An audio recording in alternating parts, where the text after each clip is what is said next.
एक रहस्यमयी कॉल। अध्याय 5। रहस्यमयी लड़की। रिचर्ड थका हुआ एमिली की बाहों का सहारा लिए हुए अपने घर में घुसा। उसको उस समय नहीं पता था कि उसको अभी आराम करने का मौका नहीं मिलेगा। एमिली उसे सीधे अपने लिविंग रूम में ले आई, जहां उसका बेसब्री से इंतजार कर रही थी एक महिला। रिचर्ड ने उस महिला को देखा और एमिली पर से अपना हाथ हटाया और बोला, मिसेस टेलर, आप यहाँ? मिसेस टेलर बेतहाशा रो रही थी। रिचर्ड ने मिसेस टेलर को हग किया और उनके पास आकर बैठ गया। एमिली भी वहां आकर बैठ गई। रिचर्ड बोला, क्या बात है मिसेस टेलर? मिसेस टेलर बोली, वॉटसन, और बहुत ज़ोर ज़ोर से रोने लगी। रिचर्ड बोला, मिसेस टेलर, जब तक आप मुझे पूरी बात नहीं बताएंगी मुझे कैसे कुछ समझ आएगा। रिचर्ड को नहीं पता था कि मिसेस टेलर को क्या क्या पता है। क्या उन्हें पता है कि वॉटसन का माफिया ने अपहरण कर लिया है? और यदि उन्हें ये बात पता है तो उन्हें ये बात कैसे पता चली? ये घटना तो कुछ 10 घंटों पहले की भी नहीं थी। इतनी जल्दी ये खबर कैसे बाहर आ गई? या मिसेस टेलर को कुछ और पता चल गया है जो उसे नहीं पता? मिसेस टेलर अभी भी बहुत ज़ोर ज़ोर से रो रही थी। एमिली ने उन्हें सांत्वना दी। फिर मिसेस टेलर थोड़ा संभल कर बोली, वॉटसन का अपहरण हो गया है, शायद लंदन माफिया के द्वारा। और वो फिर से बहुत ज़ोरों ज़ोरों से रोने लगी। एमिली को बहुत बड़ा सदमा लग गया। एमिली बोली, ये कैसे हो सकता है रिचर्ड? क्या माफिया आजकल पुलिस वालों पर हाथ डालने से भी गुरेज नहीं कर रहा? रिचर्ड ने एमिली की बात को अनसुना करके मिसेस टेलर को बोला, आपको किसने बताया? मिसेस टेलर जोर जोर से रोने लगी। एमिली बोली, रिचर्ड, तुम देख नहीं रहे हो कि वो सदमे में है? एमिली ने मिसेस टेलर को तेजी से हक किया और उनकी पीठ सहलाने लगी। मिसेस टेलर एमिली से 10 साल बड़ी थी, परंतु एमिली उनसे ज़्यादा मैच्योर और समझदार थी। वॉटसन भी रिचर्ड से तकरीबन 10 साल ही बड़ा था। रिचर्ड ने थोड़ा इंतज़ार किया। एमिली बोली, रिचर्ड, तुम पता करो ना कि ये सच है या नहीं। कैसे सीनियर पुलिस इंस्पेक्टर हो तुम? रिचर्ड बोला, पहले समझने तो दो मिसेस टेलर से कि उनको किसने और क्या बताया है। मिसेस टेलर अपने आप को संभाल कर थोड़ा पानी पीकर बोली, मुझे लुइस का फ़ोन आया था और वो वॉटसन की फ़ोटो मांग रहा था। उसे पुलिस स्टेशन में सर्कुलेट करने के लिए फ़ोटो चाहिए थी, तब उसने मुझे बताया। मिसेस टेलर फिर बहुत ज़ोर से रोने लग गई। रिचर्ड ने सोचा, ये लुइस भी ना कई बार ऐसी हरकतें कर देता था कि रिचर्ड को उस पर गुस्सा आ जाता था। एमिली ने रिचर्ड को देखा और उसके हाव भाव से एमिली समझ गई कि रिचर्ड कुछ तो छुपा रहा था। एमिली ने रिचर्ड को देखकर बोला, तुम क्या छुपा रहे हो? रिचर्ड सकपका गया। एमिली खड़ी हो गई और बोली, रिचर्ड, सच सच बताओ। मिसेस टेलर भी रिचर्ड को देखने लग गई। रिचर्ड को समझ आ गया था कि उसे उन दोनों औरतों को सच बताना ही होगा। रिचर्ड ने एमिली को मिसेस टेलर के पास बैठाया और खुद उन दोनों के सामने खड़ा होकर बोला, कल रात तकरीबन 12 बजे जब मेरी पूरी टीम एक बेहद पेचीदे केस को सुलझाकर पुलिस स्टेशन में थी, तभी एक लड़की का कॉल आया। एमिली उत्सुकता से सुन रही थी और मिसेस टेलर को समझ नहीं आ रहा था कि रिचर्ड क्या बताने की कोशिश कर रहा था। रिचर्ड ने आगे बोला, वो लड़की बोली कि बंगला नंबर 9 में आधे घंटे में खून होने वाला है और फ़ोन कट गया। मुझे लगा कोई मजाक कर रहा था, परंतु वॉटसन ने ही मुझे उस बंगले पर जाने के लिए कहा। एमिली बीच में बोली, फ़ोन तुमने उठाया और तुम उसे मजाक समझ रहे थे और वॉटसन तुम्हें वहां जाने के लिए आग्रह कर रहा था। रिचर्ड बोला, हाँ एमिली। एमिली के भाव कुछ बदल से गए और उसने और भी उत्सुकता से आगे की बात सुनी। रिचर्ड बोला, मैं और वॉटसन दोनों उस बंगले पर गए, वहां मुझे एक लड़की मिली। एमिली बीच में बोली, वो ही लड़की जिसने फ़ोन किया था? रिचर्ड बोला, वो कंफर्म नहीं है। एमिली व्यंग्यात्मक लहजे में बोली, रिचर्ड कार्लसन से आवाज़ नहीं पहचानी गई? उस लड़की की तो तारीफ करनी पड़ेगी। रिचर्ड ने एमिली के व्यंग को अनसुना कर दिया और आगे बोला, उस लड़की ने फटाक से दरवाज़ा बंद कर दिया और मैं वॉटसन को वहाँ की पहरेदारी के लिए छोड़कर फोर्ब्स को फ़ोन करने चला गया ताकि सर्च वारंट की परमिशन ले लूँ। मिसेस वॉटसन इन सब में बिल्कुल भी इंटरेस्टेड नहीं लग रही थी। वो इतनी देर से मियाँ बीवी के आपस का व्यंग ही देख रही थी और उन्हें अपने पति की चिंता हो रही थी। उन्होंने रुआ से भरे शब्दों में बोला, मेरे पति को कौन माफिया और क्यों उठा कर लेकर गया है? रिचर्ड समझ गया था उन्हें इतने विस्तार से ये सब नहीं सुनना। हालांकि एमिली परेशान हो गई। उसे सुनना था कि उसका पति रात भर किस लड़की की आवाज़ को ढूंढता रह गया था। एमिली बोली, रिचर्ड तुम मुद्दे की बात बताओ।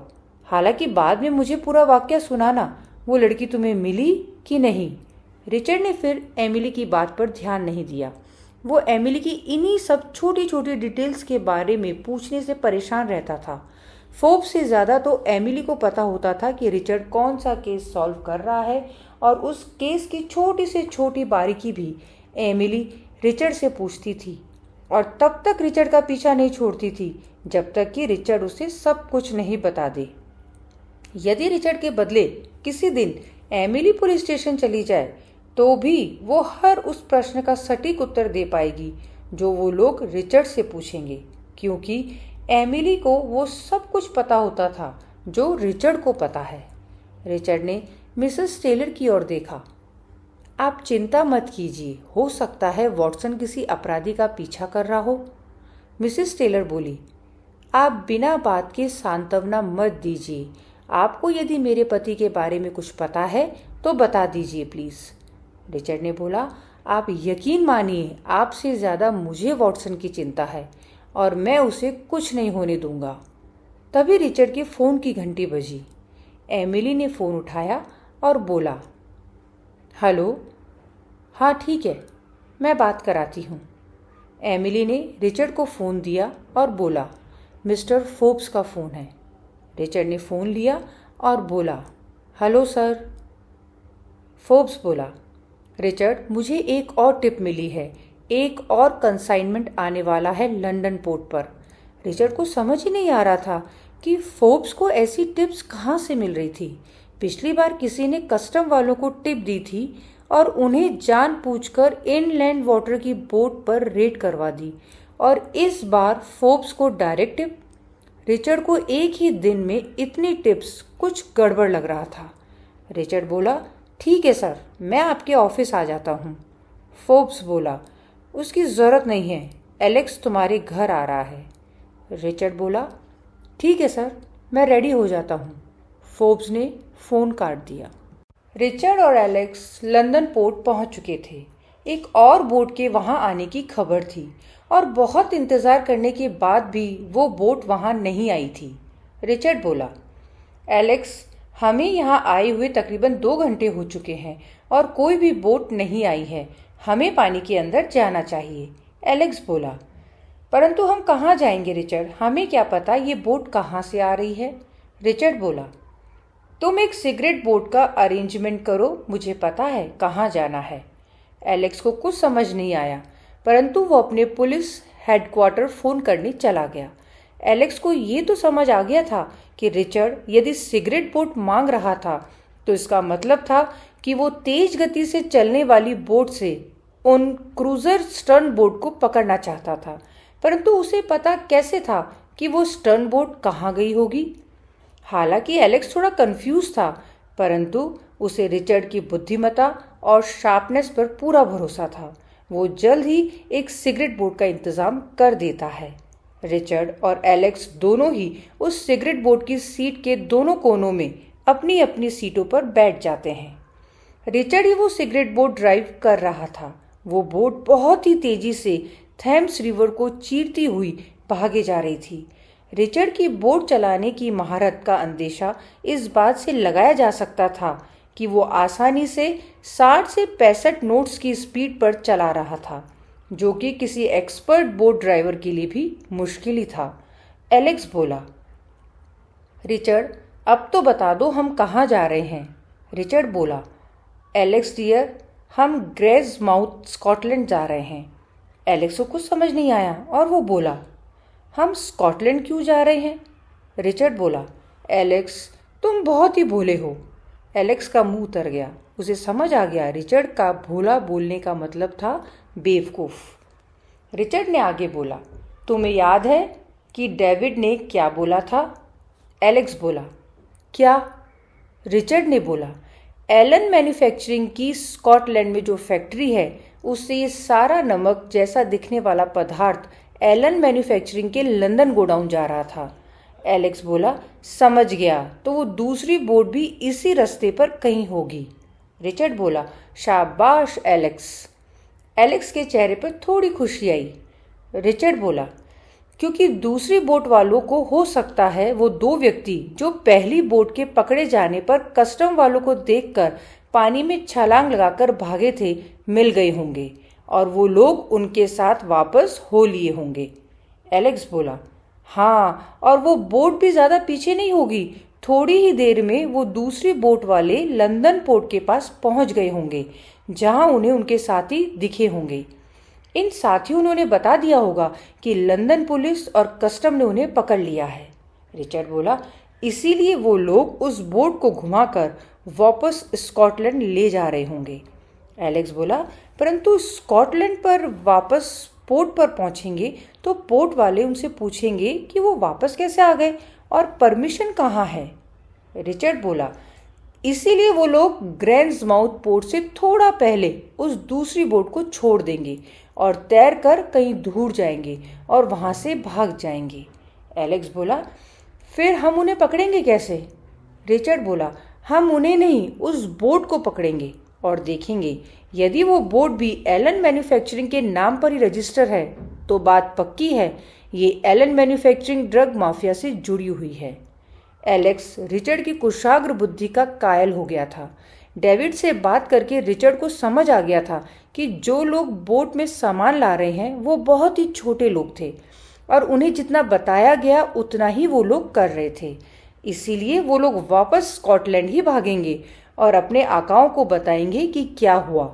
इसीलिए वो बोट वापस स्कॉटलैंड के ग्रैंड्समाउथ शहर के पास ही मिलेगी। रिचर्ड ने बहुत ही जल्दी ये सब पता लगा लिया था। एलेक्स को पता था कि लंदन माफिया गलत आदमी से उलझ गया था। यदि वो कॉल जानबूझकर रिचर्ड कार्लसन को चैलेंज करने के लिए थी तो फिर लंदन माफिया का अब काम तमाम ही था। एलेक्स उस सीट पर बैठे बैठे सो गया। स्कॉटलैंड तक की यात्रा उस तेज सिगरेट बोट में बहुत लंबी होने वाली थी और एलेक्स को पता था कि अगले 5-6 घंटे उसे ऐसे ही बैठना है। रिचर्ड को इतनी अच्छे से बोट चलानी आती थी कि वो थेम्स नदी को चीरता हुआ बढ़ा चला जा रहा था। जब तक एलेक्स की नींद खुली तब तक रिचर्ड बिना रुके और बिना थके उस सिगरेट बोट को ग्रैंड्समाउथ के काफी नजदीक लेकर आ गया था। रिचर्ड बेमिसाल था। उसने एलेक्स के द्वारा दिखाया गया लंदन और ग्रैंड्समाउथ आदि का मैप एक बार ही देखा था जब एलेक्स रिचर्ड के घर पर पूरी फाइल लेकर गया था। रिचर्ड को न सिर्फ उस फाइल की बातें याद थी अपितु उसे वो मैप भी याद था और उसने बहुत ही जल्दी लंदन से ग्रैंड्समाउथ तक की दूरी तय भी कर ली थी। ये कोई बहुत साधारण बात नहीं थी। इसके लिए हिम्मत और खुद पर अटूट आत्मविश्वास चाहिए था। रिचर्ड अब कुछ भी कर सकता था और एलेक्स को पता था कि जल्दी ही ड्रग्स माफिया की कमर टूटने वाली है। रात का अंधेरा घेर आया था और इस वक्त रात के 8 बज रहे थे जब एलेक्स ने देखा कि सूर्य पूरी तरह से अस्त हो चुका है और उनकी सिगरेट बोट ने भी अपनी हेडलाइट्स ऑन कर ली थी। रिचर्ड ने एलेक्स की ओर देखा और बोला, बस अगले 2 घंटे में हम ग्रैंड्समाउथ पोर्ट पर होंगे। एलेक्स बोला, ठीक है सर, पर एक बात समझ नहीं आ रही। रिचर्ड बोला, क्या? एलेक्स बोला, हम सिगरेट पोर्ट से तकरीबन 8 घंटों में लंदन से ग्रैंड्समाउथ पहुंचेंगे। इससे पहले एलेक्स आगे बोलता, रिचर्ड समझ गया था कि उसे ये लग रहा था कि वो क्रूजर बोट इतनी जल्दी स्कॉटलैंड वापस कैसे पहुंच सकती थी। रिचर्ड बोला, एलेक्स तुम ठीक सोच रहे हो। उस क्रूजर बोट की एवरेज स्पीड 24 से 25 नॉट से ज़्यादा की नहीं होगी, परंतु उनके पास समय हमसे बहुत ज़्यादा था। एलेक्स बोला, समझ गया, वो दूसरी क्रूजर बोट जैसा एमिली ने बोला था पीछे पीछे ही होगी। रात के 2 बजे के आसपास कस्टम्स ने पहली बोट को पकड़ लिया और दूसरी बोट वालों को मालूम पड़ गया और वो वापस स्कॉटलैंड की तरफ मुड़ गए। रिचर्ड बोला, हाँ, उनके पास तकरीबन 16-18 घंटे हैं और इतने समय में 450 नॉटिकल माइल की दूरी क्रूजर बोट से भी तय की जा सकती है। कुछ ही देर में रिचर्ड और एलेक्स स्कॉटलैंड के ग्रैंड्समाउथ पोर्ट के पास पहुंच गए और उन्हें वो दूसरी बोट मिल गई। बोट में कोई भी नहीं था और उसे पोर्ट वालों ने अरेस्ट किया हुआ था क्योंकि वो बोट वहां पर लावारिस पड़ी हुई थी। रिचर्ड और एलेक्स ने स्कॉटलैंड की लोकल पुलिस को अपना परिचय दिया और उन्हें बता दिया कि इस बोट में बहुत सारा नमक रूपी अवैध ड्रग्स था। हालांकि स्कॉटलैंड पुलिस इस बात से ज्यादा कन्विंस नहीं थी कि वो कोई अवैध ड्रग का कंसाइनमेंट था। रिचर्ड और एलेक्स ग्रैंड्समाउथ पोर्ट के पोर्ट इंचार्ज के पास पहुंचे और उसने उन्हें बता दिया कि ये बोट भी एलन मैन्युफैक्चरिंग के नाम पर ही रजिस्टर्ड थी। रिचर्ड का शक पक्का हो गया था। उसने एलेक्स को बोला, एलेक्स, तुम लोकल पुलिस की मदद से इस बोट को अपने कब्जे में ले लो, तब तक मैं कमिश्नर फोर्ब से फोन पर बात करके आता हूँ। एलेक्स ने हामी में सर हिला दिया।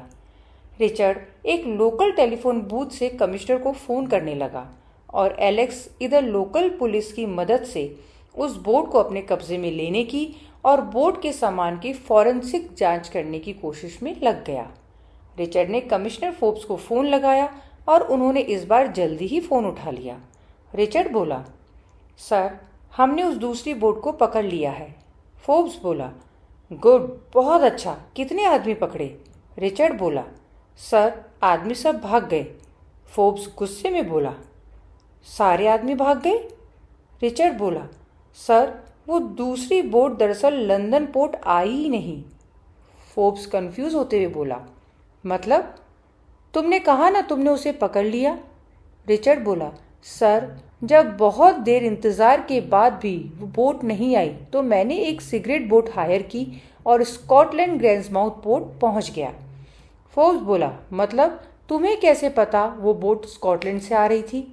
रिचर्ड बोला, सर, पिछली बोट एलन मैन्युफैक्चरिंग के स्कॉटलैंड फैक्ट्री से लंदन में अपने गोडाउन के लिए नमक ला रही थी। मैंने लंदन पोर्ट का डिक्लेरेशन फॉर्म देखा था। फोर्ब्स बोला, समझ गया, तो तुम्हें शक है कि एलन मैन्युफैक्चरिंग जो नमक ही बनाती है ड्रग माफिया के साथ मिली हुई है। रिचर्ड को फोर्ब्स की यही बात बहुत अच्छी लगती थी कि वो एक बहुत ही शार्प और इंटेलिजेंट व्यक्ति था। वो जल्द ही चीज़ों को समझ लेता था, जबकि एलेक्स को बाकी सभी लोगों की तरह चीज़ें समझने में समय लगता था। ऐसे ही नहीं, फोर्ब्स कमिश्नर ऑफ पुलिस बन गया था। फोर्ब्स बोला, तो तुम चाहते हो कि मैं तुम्हें एलन मैन्युफैक्चरिंग के लिए सर्च वारंट दूं? फोर्ब्स समझ गया था कि रिचर्ड को उससे क्या चाहिए। रिचर्ड बोला, यस सर। फोर्ब्स बोला, परंतु रिचर्ड, मैं लंदन शहर का कमिश्नर ऑफ पुलिस हूँ। मैं तुम्हें एलन मैन्युफैक्चरिंग की फैक्ट्री जो स्कॉटलैंड में है उसके लिए सर्च वारंट नहीं दे सकता। रिचर्ड बोला, सर, आप मुझे एलन मैन्युफैक्चरिंग के गोडाउन जो लंदन शहर में है उसके सर्च वारंट की परमिशन दे दो और जहाँ तक स्कॉटलैंड की फैक्ट्री का सवाल है मैं वहाँ सीधे ही जाकर अपना भाग्य आजमा लेता हूँ। फोर्ब्स ने बोला, ठीक है, मेरे दफ्तर आकर सर्च वारंट ले जाओ, मैं रेडी करवा देता हूँ। रिचर्ड बोला, थैंक्स सर। फोर्ब्स ने फ़ोन काट दिया था। रिचर्ड को अब इस इन्वेस्टिगेशन में कुछ आगे बढ़ने का रास्ता दिख रहा था। उसको इस बात की भी खुशी थी कि फोर्ब्स ने उसे जिस काम पर लगाया वो भी बंगला नंबर 9 से कनेक्टेड था।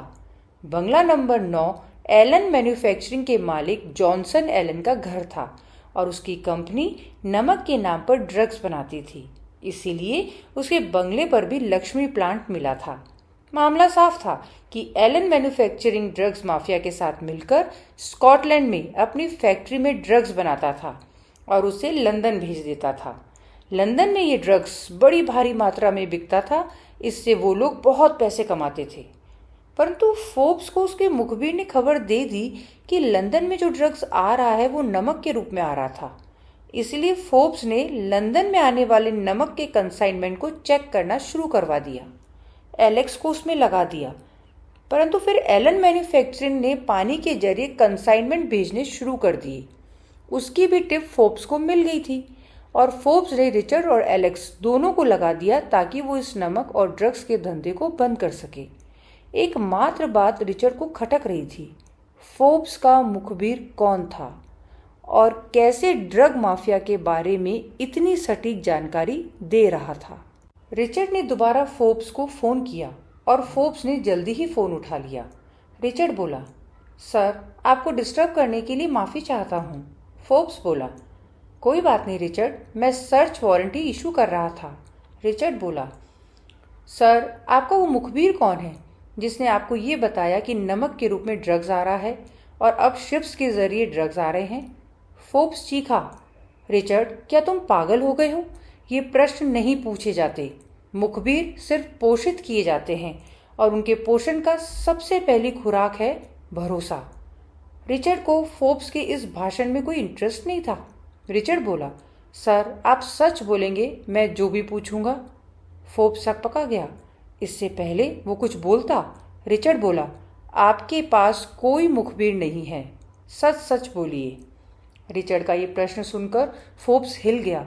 फोर्ब्स को पता था कि रिचर्ड की बुद्धि अति तीव्र है और नज़र बेहद पैनी, परंतु कमिश्नर ऑफ पुलिस से ऐसे बात करने की हिमाकत कर सकता है, उसको रिचर्ड की इस जरूरत का नहीं पता था। फोर्ब्स का जवाब नहीं आया और रिचर्ड फिर बोला, सर, आप प्लीज़ सच बताइए। फोर्ब्स बोला, रिचर्ड, ये बात तुमने कैसे पता लगा ली? मैंने तुम्हें ये केस आज सुबह 7 बजे ही तो दिया है और आज का दिन भी खत्म नहीं हुआ। रिचर्ड बोला, सर, मैं एलेक्स नहीं हूँ। फोर्ब्स बोला, हाँ मेरे शर्लक होम्स। रिचर्ड बीच में बोला, आप सच बताइए, आपको किसी लड़की ने कॉल करके ये सब बताया था? फोर्ब्स पूरी तरह से विस्मित हो गया। वो अपनी आलीशान कुर्सी से नीचे ही गिर गया था। रिचर्ड कार्लसन किस बला का नाम था? उसे कैसे मालूम पड़ गया? फोर्ब्स के पास सच बोलने के सिवा कोई विकल्प नहीं था। फोर्ब्स बोला, हाँ रिचर्ड, कुछ दिनों पहले एक लड़की का फ़ोन आया था और उसने ही मुझे ये फाइल कोरियर की थी जिसमें बताया गया था कि ड्रग्स माफिया ने नमक के रूप में ड्रग्स को छुपाने का कुछ प्रोसेस बना लिया था। मुझे लगा ये कोई मजाक है, पर जब मैंने डॉक्टर जोनाथन से पूछा तो उसने कहा, हाँ, लक्ष्मी प्लांट करके कोई प्लांट है जिसकी मदद से ऐसा कर सकते हैं। मैं हिल गया था कि वो लड़की सच बोल रही थी।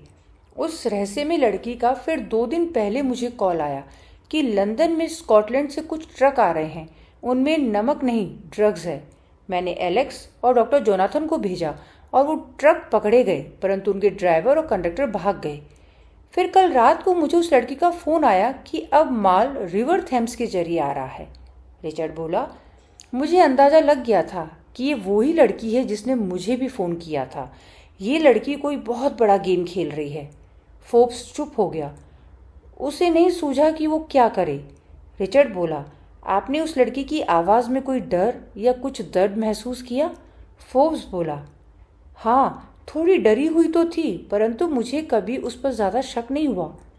रिचर्ड बोला, ठीक है, उसका कोई भी फ़ोन आए तो आप मुझे बताना, और हाँ, मैं आ रहा हूँ सर्च वारंट लेने के लिए। रिचर्ड ने फ़ोन काट दिया था। फोर्ब्स अभी भी सख्ते में ही था। उसे एलेक्स के बदले रिचर्ड को ही इस केस पर लगाना चाहिए था। रिचर्ड ने कुछ घंटों में वो कर दिया जो एलेक्स इतने दिनों में नहीं कर पाया था। रिचर्ड वाकई बेमिसाल था। उसे साल दर साल ऐसे ही नहीं हॉक आई अवार्ड मिलते थे।